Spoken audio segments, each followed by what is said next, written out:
Αυτό δεν είναι θάρρος, ρε μου. Είναι θράσος! Πώς τολμάτε? Δεν γνωρίζετε ότι η δική μας μπάντα έχει μεγάλη ιστορία? Με τι προσόντα. Ξέρετε, εγώ έχω κάνει ανώτατες μουσικές σπουδές. Είμαι γεννημένος για να διευθύνω μεγάλες ορχήστρες.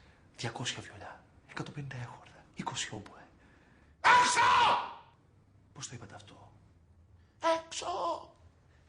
Τι φωνή. Βρίσκεται. Μα είστε γεννημένος τενόρος. Καθίστε με, ρε. Το όνειρό μου ήταν να τραγουδήσω. Πού σπουδάσατε? Μιλάνο.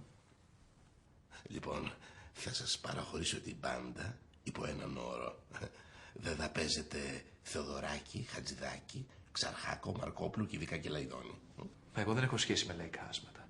Από Τσαϊκόφσκι και πάνω. Όχι, αυτός είναι κομμουνιστής. Όχι, Ρώσος είναι. Όχι, κομμουνιστής είναι. Καλά, όχι Ρώσος. Έτσι, μπράβο. Έχουμε τόσα τραγούδια από την ελληνική παράδοση. Λαβράγκα, Πατέτσο, Καλημέρι. Και κάτι ακόμα, κύριε Δήμαρχε.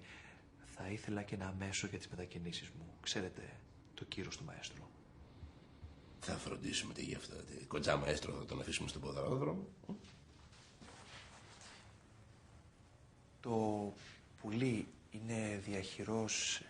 Διαχειρός Λελούδα. Το φιλοτέχνησε ο πάπος μου, Ισίδωρος Λελούδας. Το άφησε παρακαταθήκη πριν αποβιώσει. Ο φοίνικας που αναγεννάται εκ της τέφρας και η φλόγα που δίνει φτερά στο πουλί. Έλα, Κανελή μου.